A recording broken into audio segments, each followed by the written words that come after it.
Vale, pues oye, millones de gracias. Millones de gracias por vuestra paciencia y bueno, empezamos 10 minutos tarde, pero bueno, continuaremos un poco más, si os parece bien. Hoy es la clase del día 7 de marzo del año 2022 y vamos a dar la tercera bienaventuranza de San Lucas, que está en el capítulo 6, versículo 21.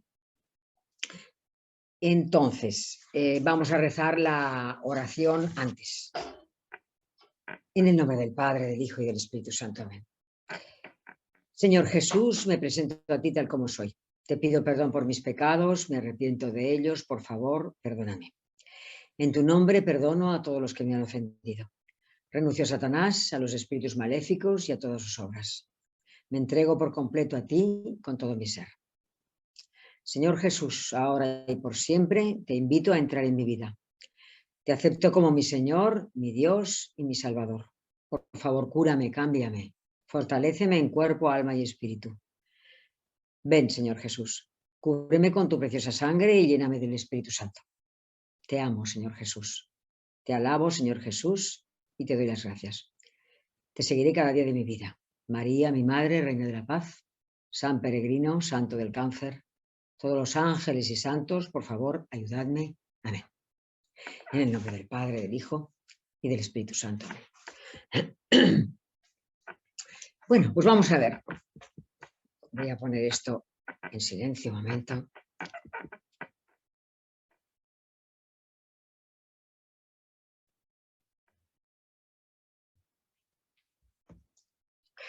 Bueno, la tercera bienaventuranza, como os he dicho,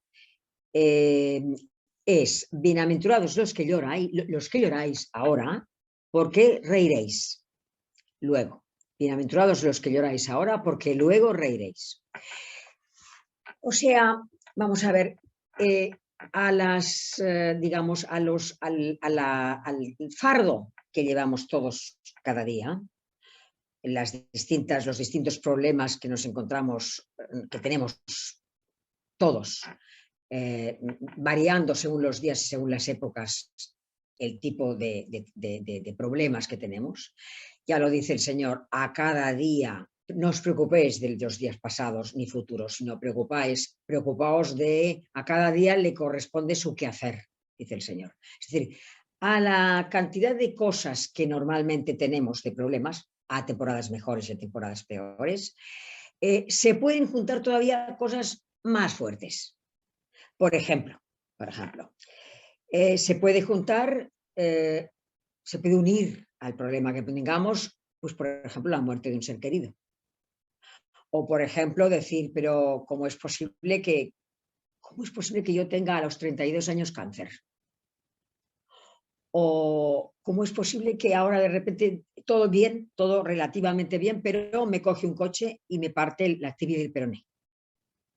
O hay un desprendimiento de tierras, o hay desastres naturales, o hay una guerra, o incluso en un momento dado puede haber ocurrido una violación que en tu niñez, por ejemplo, que haga que a lo mejor esto te arrastre toda la vida. O sea, además de los problemas de cada día, que tienes hijos, que a lo mejor tu marido no tiene trabajo, todavía te queda aquel problema no resuelto desde siempre. Aunque va mejorando, porque con el tiempo mejora. Todo esto son, digamos, que son motivos objetivos que están unidos a los sinsabores de la vida cotidiana. Entonces, ¿qué se puede decir de esto? Lo que se puede decir es que yo entiendo que esta vida es una prueba, que es un misterio el hecho de que Dios permita todo esto, tanto los problemas diarios como los problemas sobrevenidos, y que y que esto viene, digamos, del pecado original, que es un misterio también, que lo tenemos en el Génesis. Pero es que en el Génesis simbólicamente te explican lo que es el pecado original, el pecado de Adán y Eva. Y te dicen, al final, en el capítulo 3, versículo 19 o así, te dicen, ganarás el pan con el sudor de tu frente. Y en otro momento te dicen, parirás con dolor. O sea que, digamos que esto lo hacemos extensivo a tantos y tantos problemas como tenemos, ¿no? O sea que, ¿cómo es posible? ¿Qué misterio es este de que es una prueba y de que no nos sea permitido? ¿Por qué una prueba? ¿Por qué ocurre esto por qué tampoco podemos llegar a entender bien el misterio del pecado original? Que la esencia la tenemos, que es la soberbia, pero está explicado de una manera metafórica. ¿Qué es lo que podemos hacer frente a esto? Pues frente a esto no hay nada más que decir, frente a esta situación, a este conjunto de situaciones, no hay nada más que decir que, que renovar, o sea, que dejarte en Dios, o sea, dejarte caer en Dios. O sea, que renovar, digamos, tu confianza en Dios, tu absoluta confianza en Dios, que cada vez tengas más fe, y pedir al Señor. Entonces, plantearte, el decir, vamos a ver, yo tengo suficiente fe, tengo suficiente confianza con el Señor como para darle todo el conjunto de sinsabores y todos los sinsabores que van viniendo y que vendrán, que a lo mejor se multiplican en un momento dado de la vida. Y si no lo tenemos, pedirlo. O sea, recordadlo a las oraciones que hagamos periódicas o de cada día, recordar, pedir confianza, más fe, más confianza, más paciencia. Porque hay una serie de cosas a las cuales no podemos llegar. Y si no podemos llegar, hay que lanzarse en los brazos de Dios. Entonces, partiendo de una cosa importantísima, de la base importantísima siguiente, y es que Dios está siempre contigo, independientemente de que lo sepas o no lo sepas, de que lo creas o no lo creas, de que te des cuenta o no te des cuenta. Dios está siempre contigo. Entonces, para ilustrar esto, sí que os voy a explicar, voy a hablaros del Antiguo Testamento y del Nuevo Testamento. Pero, claro, entendéis que si estáis en esta tesitura, si estáis en esta situación, si estáis en la situación de decir, de pensar que cada vez, tengo que lanzarme en brazos de Dios porque no entiendo todo lo que está pasando, no entiendo esta vida, porque la vida sin Dios no tiene sentido.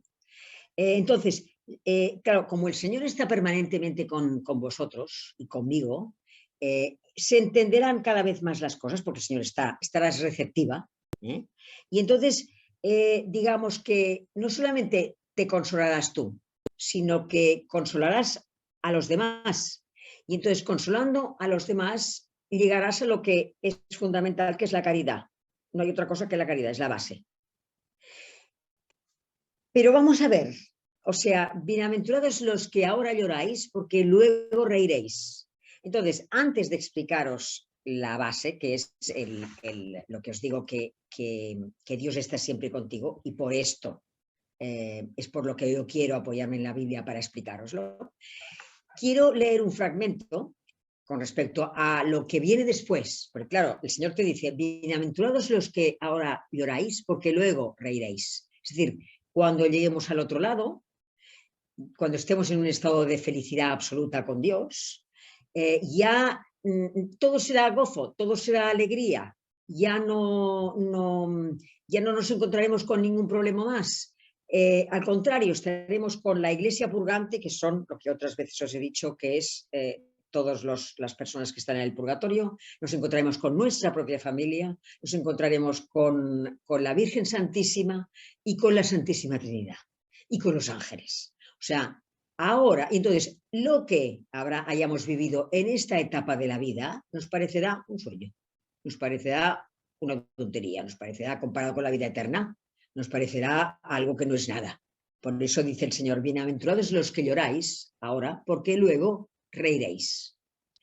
Y para esto, aparte de lo que quiero explicaros, quiero, dentro de lo que es la vida eterna, que es lo que estoy explicando ahora, quiero irme al Apocalipsis, capítulo 25, el final, que es lo que explica San Juan. San Juan tiene en el Apocalipsis, el Señor le explica muchas cosas. Entonces, en el capítulo 25, él explica dentro de lo que puede explicar, porque lo que ha visto y está viendo son cosas que, digamos, que no tienen, digamos que él no puede explicarlas mejor, porque las cosas que ha visto no se parecen en nada a algo que hay en la tierra. De manera que no hay punto de referencia. No puedes explicar una visión si la visión es total, si en la visión estás viendo cosas que no tienen nada que ver con lo que estás viendo aquí o lo que conoces de aquí. Por lo tanto, él intenta explicar de la mejor manera posible lo que es el otro lado. Y en el capítulo 25, ¿qué es lo que pasará en el otro lado? Y entonces él te dice, es preciosa este capítulo 21, te dice, luego vi un cielo nuevo y una tierra nueva, porque el primer cielo y la primera tierra desaparecieron. O sea, el primer cielo y la primera tierra es esto. Entonces dice él, luego vi un cielo nuevo y una tierra nueva. Y vi la ciudad santa, la nueva Jerusalén, que bajaba del cielo de junto a Dios, y oí una fuerte voz que decía desde el trono, esta es la morada de Dios con los hombres. Es decir, es aquí donde les corresponde vivir a los hombres que han seguido mi doctrina. Y dice, y enjuagará todas las lágrimas de sus ojos, y ya no habrá muerte, ni habrá llanto, ni gritos, ni fatigas, porque el mundo viejo, es decir, esta tierra, porque el mundo viejo ya ha pasado. Entonces, dice Juan, entonces dijo el que está sentado en el trono. ¿Sabéis? El que está sentado en el trono es Jesucristo.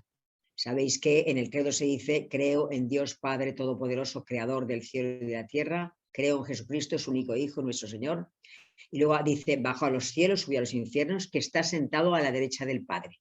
Cuando decimos que está sentado a la derecha del Padre, es una manera para que entendamos que está al mismo nivel que el Padre. Cuando decimos que está sentado a la derecha del Padre, quiere decir que está al mismo nivel. Entonces, en el capítulo 21 dice, entonces dijo el que está sentado en el trono. Entended que es simbólico, porque allí no hay trono en el otro lado. Y además de que no hay trono, el Señor, Dios Padre es espíritu, es Jesucristo, que es espíritu, es cuerpo y alma, pero el Padre es espíritu. Por lo tanto, esto es simbólico. Y dice, entonces dijo el que está sentado en el trono, mira que yo hago todas las cosas nuevas. Eso es Jesucristo el que explica, el que dice, yo lo hago todo nuevo. Yo soy el alfa y la omega, el principio y el fin. El que tenga sed, yo le daré del manantial del agua de la vida gratis. O sea, esto es lo que se puede decir, lo más próximo a lo que podemos entender que es la vida eterna. Bienaventurados los que lloráis ahora, porque luego reiréis. Es decir, estaremos en este estado que más o menos puede explicar Juan hasta un punto, ¿no? También si recordáis que Pablo también lo dice, o sea, en el capítulo me parece que recordar que es la segunda carta a los Corintios, ya lo escribiré después porque hoy no he podido escribir las citas, en la segunda carta a los Corintios, capítulo 2, versículo 9, Pablo, que también tenía visiones y tampoco podía explicarlas, puesto que no había referentes en la tierra, dice, porque lo que nos espera es lo que ni el ojo vio, ni el oído oyó, ni el corazón del hombre llegó, lo que Dios preparó para los que le aman. O sea, lo que hay después es lo que ni el ojo se puede imaginar, ni el oído ha oído nunca en la vida, ni lo que el corazón del hombre puede también llegar, sino, o sea, es imposible imaginar lo que Dios prepara para los que le aman en el otro lado. Entonces, solamente una cosa antes de explicaros, otra cosa que quiero explicaros, que es el hecho de que, fijaos que hay un momento dado en el Evangelio de Lucas que tiene lugar cuando Jesús está en la pasión, en plena pasión, y ya le han azotado, ya le han puesto la corona de espinas, y en este momento llega el cireneo para ayudarle. Y dice el texto. Perdón. El texto dice: cuando le llevaban, echaron mano de un cierto Simón de Cirene, que venía del campo, y le cargaron la cruz para que la llevara detrás de Jesús. Le seguía una gran multitud del pueblo y mujeres que se dolían y se lamentaban por él. Las mujeres se dolían y se lamentaban porque, digamos, los hombres eran más duros. Acordaos de que las mujeres en la época, eran plañideras, es decir, se las contrataba también para que en un funeral lloraran. O sea, digamos que la mujer tenía un punto, o sea, podían llorar, digamos, podían mostrar sus sentimientos más que los hombres. Entonces, por eso, acompañando a Jesús en la cruz, el texto te dice que le seguía una gran multitud del pueblo y mujeres que se dolían y se lamentaban por él, es decir, del sufrimiento de Jesús. Jesús se volvió y les dijo: hijas de Jerusalén, no lloréis por mí, llorad más bien por vosotras y por vuestros hijos. Hijas de Jerusalén, no lloréis por mí, llorad más bien por vosotras y por vuestros hijos. O sea, lo que quiere decir esto es que Jesús sensiblemente está sufriendo una barbaridad. Ya hemos dicho que está flagelado, y está con la corona de espinas, y está llevando la cruz, y está a punto de ser crucificado. Pero, o sea, que aunque esté sensiblemente sufriendo, él está interiormente con un gozo enorme, contento, porque para eso ha venido al mundo. Es decir, él ha venido al mundo para pagar por nuestros pecados y para vencer a la serpiente. Entonces, todas las consecuencias del pecado las asume él para liberarnos a nosotros. Por eso digo que él interiormente está profundamente contento, aunque exteriormente sufra tantísimo. Por eso les dice: hijas de Jerusalén, no penséis en mí, pensad más bien en vosotras, en si lleváis una vida recta, y en vuestros hijos, a ver si vuestros hijos, se puede conseguir que vuestros hijos capten todo el mensaje que yo casi durante 3 años les he manifestado. Entonces también San Pablo dice lo mismo en otro momento, que dice, claro, todo esto, o sea, esto vemos que es un acto de caridad enorme el que hace él, se entrega por nosotros. San Pablo también lo dirá de otra forma, dirá: alegraos con los que se alegran y llorad con los que lloran. O sea que estaríamos llamados de alguna manera a una maternidad espiritual con Jesús. O sea, de la misma manera que Jesús, o sea, es que todo es el cuerpo místico, ¿no? Él es la cabeza y nosotros somos los miembros. O sea, estaríamos llamados a, de la misma manera que Jesús sufrió por nuestros pecados, a, digamos, actuar junto con él, participar con él y también ofrecer todo lo que nosotros sufrimos, para tener esta maternidad espiritual junto con Jesús. Y llamo maternidad espiritual al hecho de ayudar, digamos, como dice Pablo, es decir, en Romanos, dice: alegraos con los que se alegran y llorad con los que lloran. O sea, digamos que también bienaventurados los que lloráis, porque reiréis en el futuro. También en el sentido de que la pena del otro, al cual consuelas, también te distrae de tu propia pena, y además tú te sientes feliz porque has ayudado. Esto sería lo que corresponde a hoy. Entonces, sí que lo fundamental de lo que os he dicho es que como no entendemos el porqué de la carga que cada día se nos manifiesta, y a veces se nos manifiesta muy fuertemente, Lo que os he dicho es que lo que hay que hacer es hacer un acto de fe profunda y de confianza absoluta y entregarla a Dios y entregarse a Dios. Pero siempre teniendo en cuenta de que Dios está siempre contigo, porque no tendría sentido. Entonces, para ilustrar el hecho de que Dios está permanentemente contigo, ya os he dicho, tanto si te enteras como si te enteras, tanto si crees en ello como si no crees. Yo he querido explicaros, o quisiera explicaros, para que sepáis que evidentemente el Señor está siempre contigo, la escalera de Jacob. Entonces voy a intentar explicar la escalera de Jacob lo mejor que pueda, porque algunos de vosotros sí me habéis oído explicarla, pero yo creo que hace tiempo que ya no la oís, de manera que no creo que venga mal volverla a oír y profundizarla. Y también hay mucha gente nueva que probablemente esto tampoco se explica demasiado. Entonces vamos a intentar explicarla bien. Antes de explicarla, ¿no?, yo tengo que... esto está en el capítulo, vamos a Génesis, y nos encontramos en el Génesis, en el capítulo 28 del Génesis. 28. La escalera de Jacob está en el capítulo 28, capítulo 28, versículo 10 al 22. Pero antes, yo tengo que poneros en antecedentes, ¿no? Entonces, vamos a ver cuáles son los antecedentes de la escalera de Jacob, de lo que voy a intentar explicar. Pues los antecedentes son lo siguiente. Recordad, estamos en el siglo XIX a.C. Nos situamos en el siglo XIX a.C. Y estamos con Abraham, los patriarcas, Abraham, Isaac y Jacob.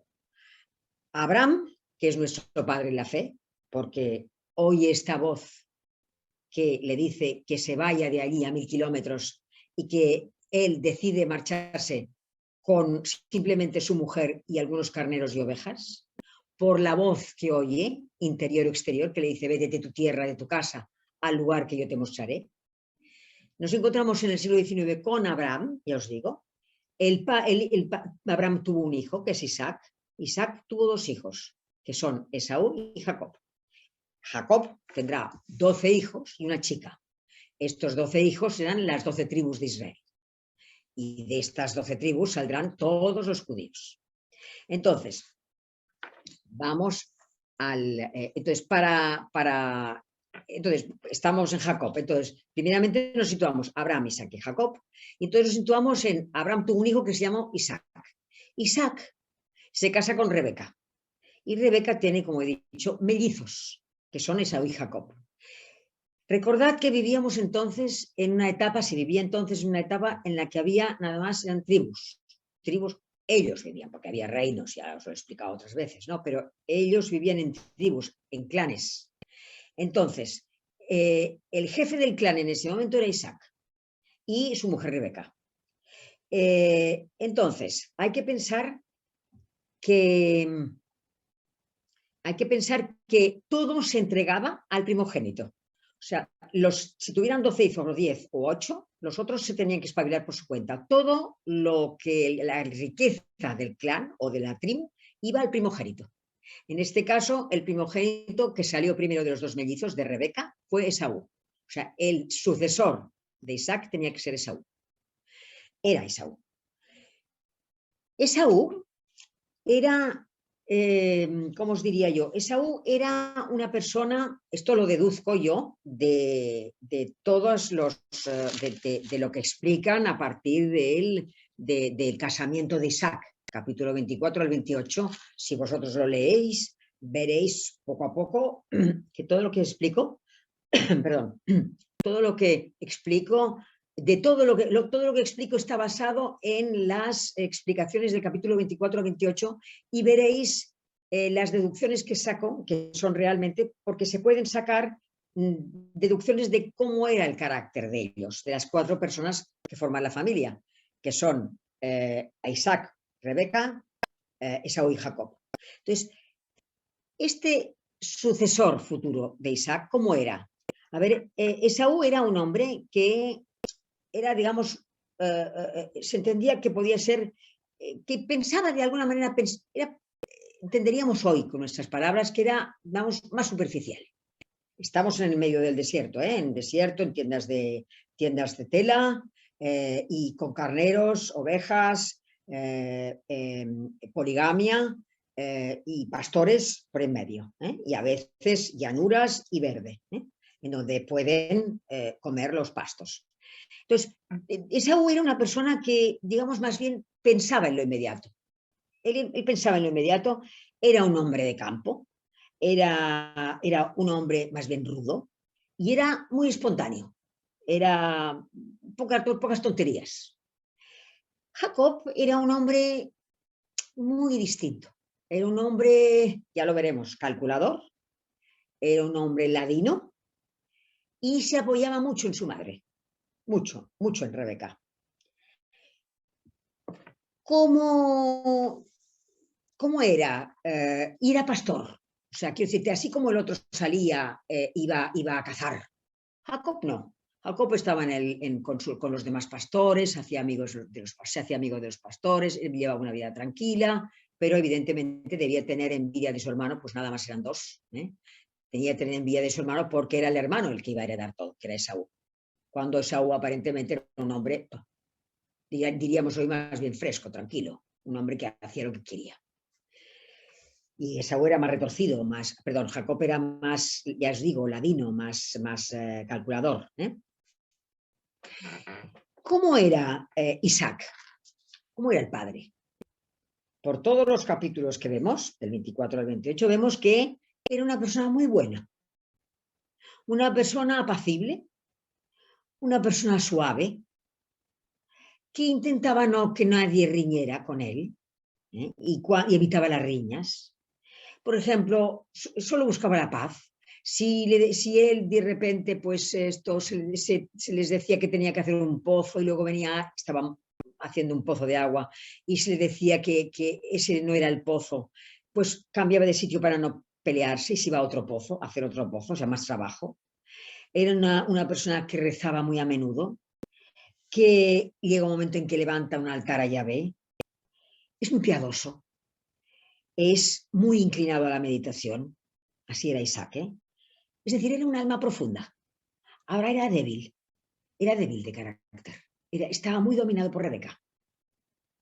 Y Rebeca era una mujer muy decidida, era una mujer muy enérgica, que empieza bien, matrimonio, cuando se casa con Isaac, pero la impaciencia por llegar a donde quiere va a causar una tragedia familiar terrible. Y, digamos, empieza a maquinar, lo que os explicaré, pero esta maquinación le viene del deseo de poder que ella tiene, que es fruto de la soberbia que tiene, ¿no? Y ahora os explicaré. Entonces, hay un momento dado que ya Isaac es muy mayor.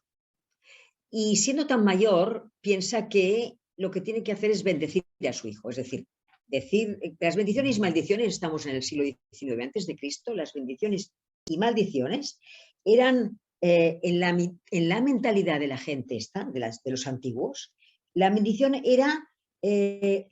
no podía ser revocada, tanto como la maldición. O sea, tenía un efecto, si se bendecía a la persona, inmediato, independientemente de la persona que bendijera.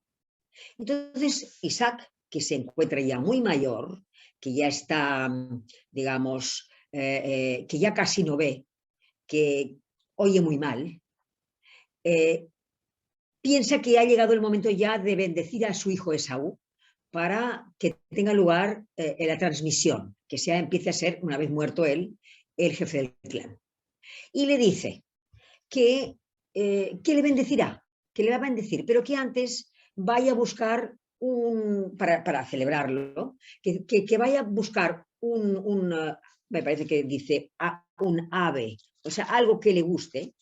Dice, a ver, lo voy a buscar un momento, concretamente, en el capítulo 28, a ver, dice, es el capítulo 27, me parece, sí, sí, capítulo 27 dice,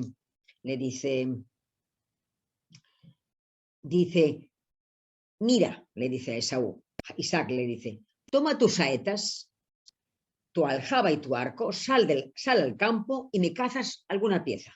Luego me haces un guiso suculento para que lo coma, a fin de bendecirte antes de morir. Y Esaú lo hace, se va, sale fuera y se va a cazar para que luego cocinar el guiso suculento. Pero ¿qué pasa? Que Rebeca esto lo ha oído. Entonces, habiendo oído esto Rebeca, nos encontramos con que como el preferido de Rebeca era Jacob y el preferido de Isaac era Esaú, nos encontramos con que Rebeca digamos, había fomentado de alguna manera esa animadversión, probablemente, hacia los dos hermanos. Y siempre Rebeca, digamos, protegía al pastor, a su hijo, el que no iba a tener nada, que era Jacob. Entonces, como se adelanta Rebeca, mientras el hijo primero está, Esaú, el hijo que nació primero, está de caza, ella prepara el guiso suculento y le dice a su hijo Jacob, vístete, arréglate, ponte la ropa de tu hermano y cámbiate y le presentaremos el guiso.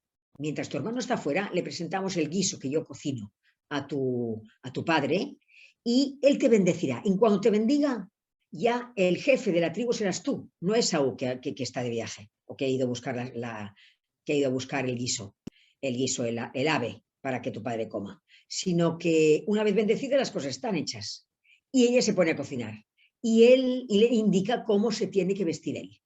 Entonces, así le presentan el guiso antes de que llegue Esaú.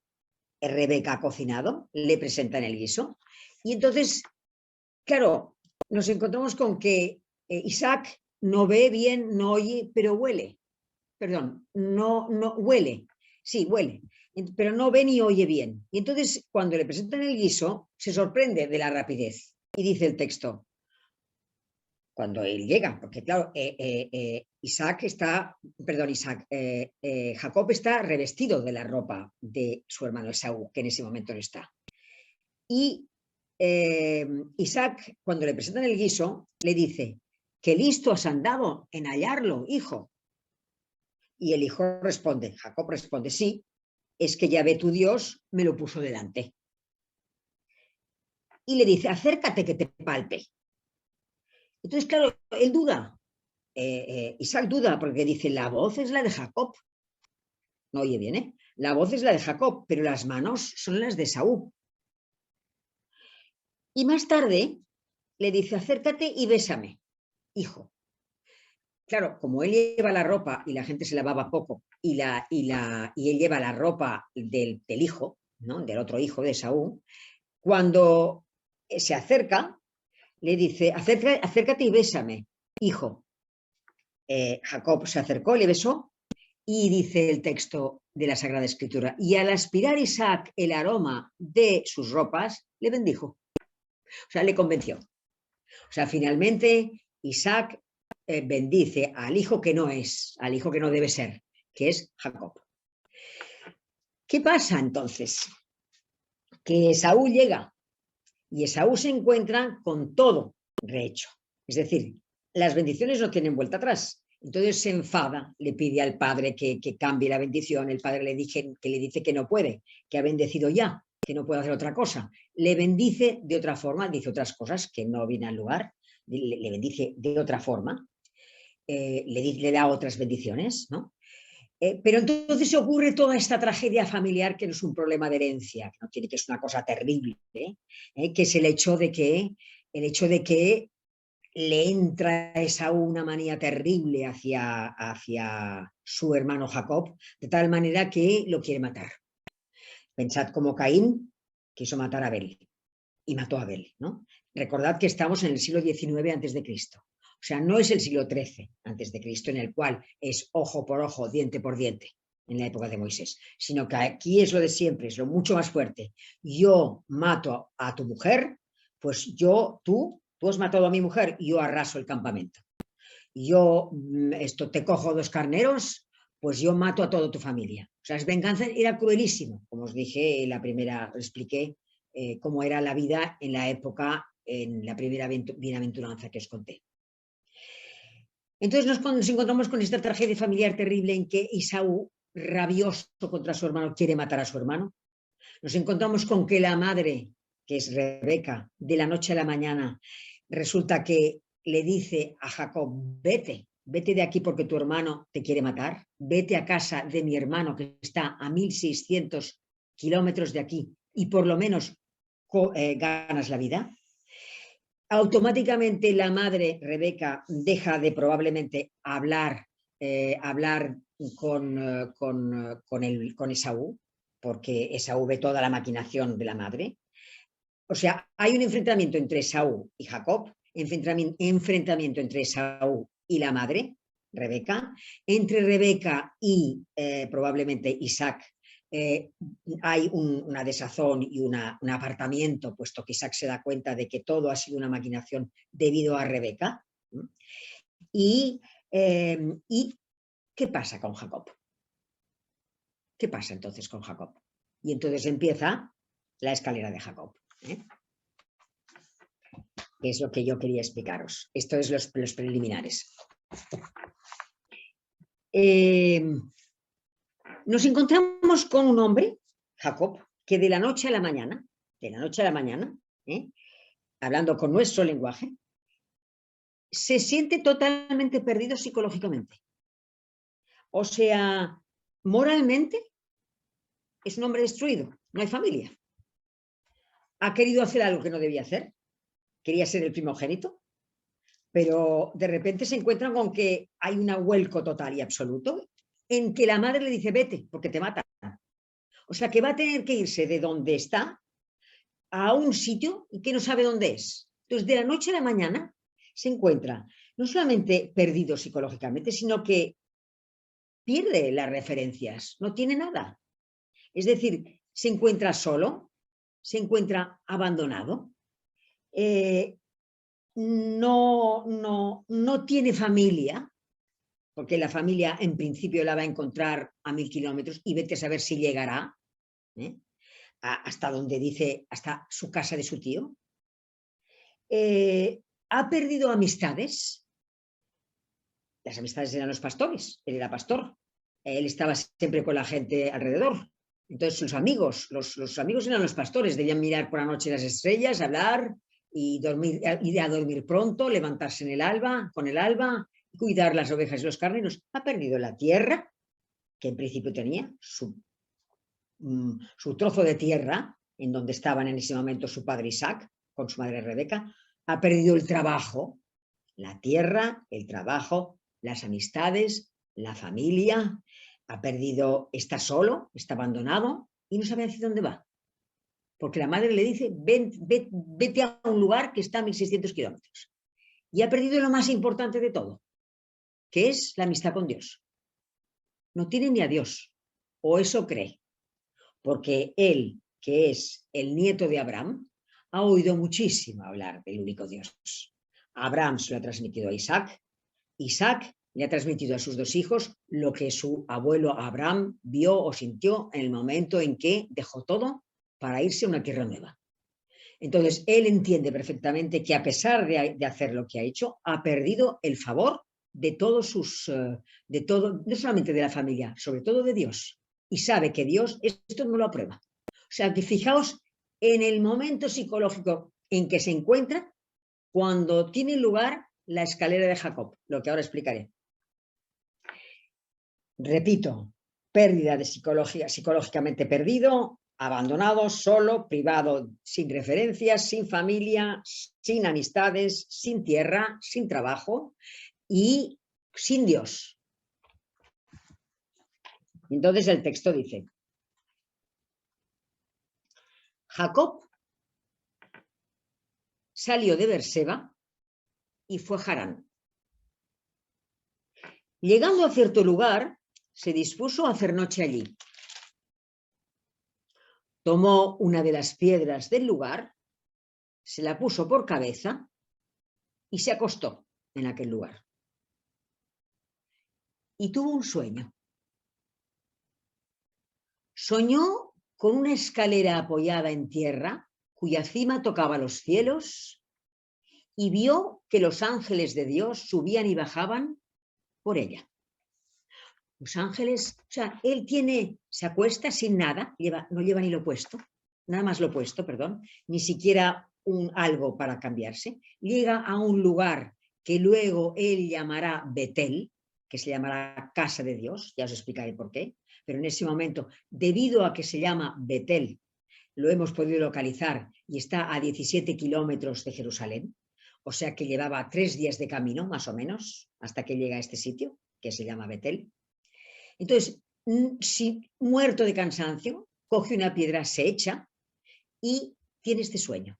Y en este sueño ve una escalera que llega al cielo, en la que los ángeles suben y bajan. Recordad, ve a Dios encima de la escalera. Y recordad que los ángeles son siempre mensajeros de Dios. Es decir, son personas que llevan tus oraciones a Dios y cuando bajan a la tierra, llevan mensajes de Dios a la gente. Entonces, fijaos que la imagen de la escalera nos lleva a entender que Dios en el sueño, que él luego vivirá tanto, que él lo habrá encontrado, es tan vivido que piensa que es real, que ha sido real, en el sueño, ve y siente que Dios se interesa por él. O sea, que se interesa por los sucesos de su vida, que se interesa por las dificultades por las cuales está pasando, que la intensidad que tiene la está viviendo Dios también. Entonces, fijaos que hay una cosa importantísima, que Dios le provoca ese sueño, la escalera en la cual está él arriba y los ángeles suben y bajan. Es decir, Dios va detrás del hombre. No es el hombre que va detrás de Dios, como en todas las otras religiones. Dios va detrás del hombre, como ocurre en el Génesis. Cuando comen del fruto prohibido, ven que están desnudos, se esconden y entonces simbólicamente se ve como Dios pasa por aquellas zonas y dicen, ¿dónde estáis? Estamos aquí porque estamos desnudos. Es decir, Dios va detrás del hombre, busca al hombre en este misterio enorme. Dios va detrás del hombre, no es el hombre que va detrás de Dios, como los dioses en el Olimpo, que no se ocupan para nada en los dioses griegos, en la mitología griega, que no se ocupan para nada de los hombres en la tierra, sino que aquí es Dios que profundamente busca al hombre, a pesar del desprecio que el hombre constantemente le produce a Dios. Entonces, fijaos que dice el texto, tuvo un sueño, soñó con una escalera apoyada en tierra, cuya cima tocaba los cielos, y vio que los ángeles de Dios subían y bajaban por ella. Vio también que Yahvé estaba sobre ella y que le decía, yo soy Yahvé, el Dios de tu padre Isaac, el Dios de Abraham. Es decir, la comunicación con Isaac, luego lo explicará, no tiene ningún miedo Isaac. Es Dios que se le acerca de una manera amistosa, familiar, cercana. Es Dios el que le dice, yo soy. Él es. Yo soy Dios, yo soy Yahvé. Soy el Dios de Abraham, el Dios de tu abuelo. Te conozco a tu familia, conozco los problemas que te afligen, conozco a tu padre que está fuera de sí, Isaac, por todo lo que ha pasado. Conozco los motivos por los cuales tú has huido. Te conozco todo y estoy contigo. Y le dice, fijaos, de él estar totalmente perdido. Le dice, yo soy Yahvé, el Dios de tu padre Abraham, el Dios de Isaac. Y entonces le dice, la tierra en que estás acostado, te la doy para ti y tu descendencia. O sea, de no tener nada, le dice que la tierra en la que está en este momento, que está a 17 kilómetros de Jerusalén, es suya, será suya. Y luego le dice que, claro, él estaba perdido porque pensaba, es que Dios sabe si me matan antes de llegar a casa de mi tío. Pues no, le habla de la descendencia, le dice, te la doy a ti, te doy la tierra, o sea, recuperará, le promete Dios que le da la tierra y le da además descendencia. Y le dice, tu descendencia será como el polvo de la tierra. Claro, Jacob tuvo 12 hijos y la chica, y de los 12 hijos son las tribus de Israel, y de las tribus de Israel, las 12 tribus salen todos los judíos. Por eso dice, tu descendencia será como el polvo de la tierra. Dice, y por ti, debido a ti, Jacob, se bendecirán todos los linajes de la tierra. Y dice, lo más importante, dice, yo estoy contigo. Te guardaré por donde vayas. No te abandonaré hasta haber cumplido lo que he dicho. Esto es lo que le dice. Yo estoy contigo. Te guardaré por donde vayas. No te abandonaré hasta haber cumplido lo que te he dicho. O sea, yo estoy contigo. O sea, esta es la palabra clave de la alianza, del misterio, este misterio tan enorme de la unión, indestructible que Dios quiere y tiene con el hombre, que quiere formar una unión terrible, enorme con el hombre, partiendo de Abraham con Jesucristo, y con Jesucristo alcanzar a todos los hombres. O sea, es la fórmula, es decir, yo estoy contigo, es la fórmula que le dice el ángel Gabriel a la Virgen María, el Señor está contigo. Es lo que nos dice a nosotros cuando antes de irse definitivamente, después de haber resucitado, dice, yo estaré con vosotros hasta el final de los tiempos, hasta todos los días, hasta el final de los tiempos. O sea, es entonces cuando, digamos, le protegerá. O sea, él se siente protegido, no solamente de no tener absolutamente nada, como yo como os he explicado antes, se siente que la amistad con Dios vuelve, que tendrá tierra, que tendrá amigos, que tendrá descendencia. Y entonces, dice el texto, acaba el sueño, y dice, despertó Jacob de su sueño y se dijo, así pues, está Yahvé en este lugar. Y yo no lo sabía. O sea, Jacob, con este sueño tan vivido, ha descubierto algo extraordinario. Ha descubierto lo que ha descubierto otra vez a Dios, porque lo ve vivo, y reinterpretará otra vez su vida. Digamos que eso, el sueño que tiene, le va a dar claridad y le va a dar coraje para continuar lo que luego le ocurrirá, que sigue contando la Biblia. Es decir, sentirá una especie, en este momento, una especie de admiración, de gratitud, de sorpresa enorme frente a todo lo que el Señor le ha manifestado. Y por eso dice, o sea que estaba aquí. Yo que creí que me daba la espalda, estaba aquí y yo no lo sabía. Y entonces dice, asustado por la impresión de lo que había, del sueño vivido, dice, que temible es este lugar, o sea, que sagrado es este lugar. Esto no es otra cosa sino la casa de Dios y la puerta del cielo. O sea, se da cuenta de la responsabilidad que supone. O sea que esto es verdaderamente lo que es. Es un privilegio, acaba de tener un privilegio enorme. Dios le ha colocado en una situación especial, una situación a la cual no se puede sustraer. Entonces, él entenderá a partir de ahora que ya nada es como antes o sea, ha tenido una experiencia espiritual, mística. Entonces, entenderá que ya no hay nada, ya no hay nada parecido. Y es entonces cuando dice Jacob se levantó de madrugada. Todo esto ocurre por la noche. Acordaos que os he dicho que él se acuesta sobre la piedra, tiene este sueño, se despierta, dice qué temible es este lugar, o sea, Dios está aquí, yo no lo sabía, y por eso dice, Jacob se levantó de madrugada y tomando la piedra que se había puesto por cabeza, la erigió como estela y derramó aceite sobre ella, ¿no?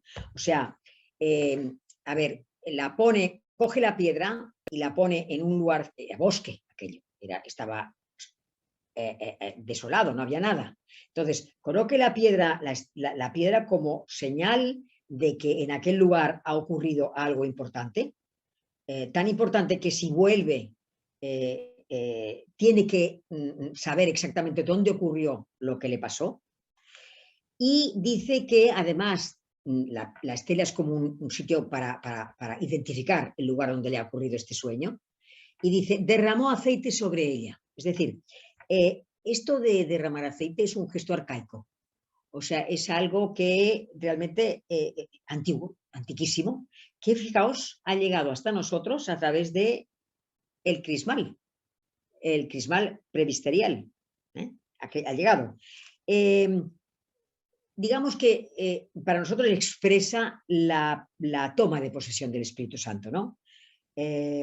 O sea, de la misma manera, como diría, de la misma forma que el aceite penetra allí donde se derrama, así también el Espíritu de Dios penetra en la persona que es ungida y en la persona que es ungida permanece.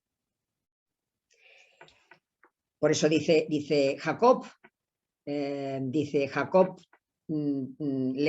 levantó de madrugada, tomando la piedra que se había puesto por cabeza, la erigió como estela y derramó aceite sobre ella.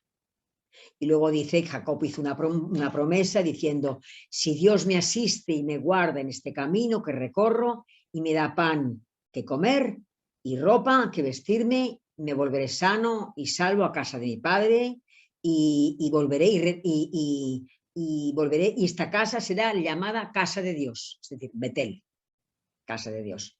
Y todo lo que Dios me dio lo devolveré 10 veces. Pues esta es la experiencia que tuvo, la escalera de Jacob, que yo tengo tanta debilidad y me gusta tantísimo explicar, porque verdaderamente es un claro exponente de que Dios está incluso con las personas que se portan mal, con las personas que incluso con los que pretenden, no solamente que Dios no existe, con los que renuncian a Dios, con toda la cantidad de gente que está alejada de Dios y que está siempre detrás de nosotros, siempre delante y detrás de nosotros, con nosotros, si estamos aceptándolo, sin nosotros, siempre a punto de poder querer entrar, como hay libertad. Está al lado nuestro, al lado de las personas que no creen, por si dándole una gracia espiritual especial, una gracia intelectual, una gracia especial, el hombre consigue abrirse, entonces Dios se mete y hay un cambio, se produce un cambio en la vida espiritual de la persona. Bueno, pues ahora sí que es la hora, casi, ya es la hora, son las 8 en punto, hemos empezado a las 7:10. Entonces, nada más recordaros esto, recordaros lo que os he explicado, que bienaventurados, la tercera bienaventuranza, bienaventurados los que lloráis, porque luego reiréis. Es decir, como no, lo que he dicho antes, como no hay posibilidad de entender en este mundo las razones por las cuales estamos con tanta carga y a veces con carga sobrepuesta, lo importante de entregarlo todo, la fe y la confianza, ponerla en Dios totalmente, sobre todo sabiendo que Dios está contigo. Y la prueba es la escalera de Jacob que os acabo de explicar.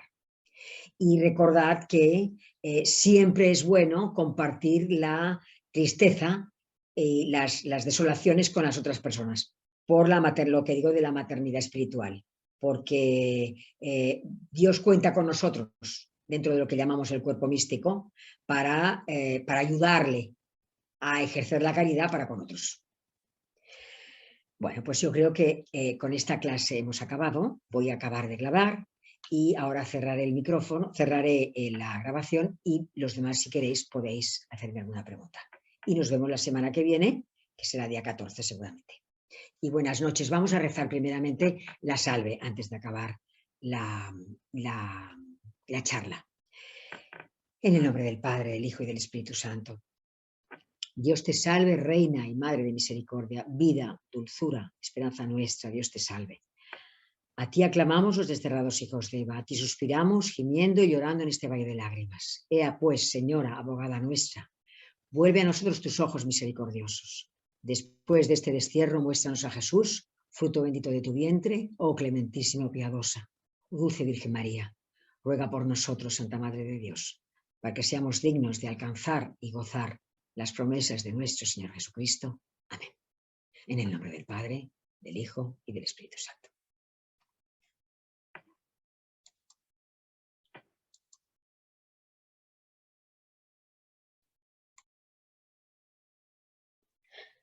Buenas tardes. Mi nombre es Isabel y me presento a ustedes desde este canal en España.